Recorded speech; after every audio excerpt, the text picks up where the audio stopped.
Salut à tous. Nous sommes sur le domaine de Villèle, dans les Hauts de l'Ouest de la Réunion. Et voici une reconstitution d'un camp d'esclaves, créé pour les festivités de l'abolition de l'esclavage, le 20 décembre dernier.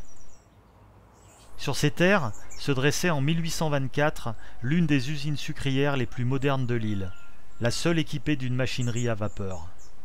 Elle appartenait à la famille Panon des Bassins de Richemont, de grands propriétaires terriens qui réalisèrent une partie de leur fortune dans l'exportation du sucre de canne, grâce aux fruits du labeur de leurs 400 esclaves répartis sur leur immense propriété. Dans cette usine, des dizaines d'esclaves ont travaillé entre 12 et 16 heures par jour. Les conditions de travail à l'usine étaient encore plus dures que le travail de la terre.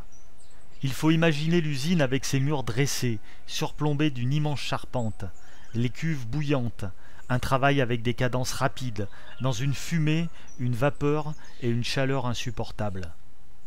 Mais c'est surtout l'ouvrage de nuit qui épuisait le plus, car les conditions étaient très difficiles, avec un éclairage au flambeau, diffusant une lumière intermittente et insuffisante, qui augmentait les risques d'accidents et d'incendies.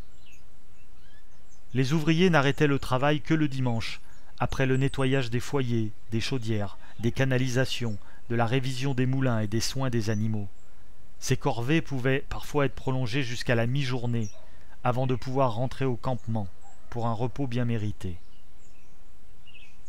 Mais cette usine n'a jamais été un lieu d'épanouissement pour ces travailleurs.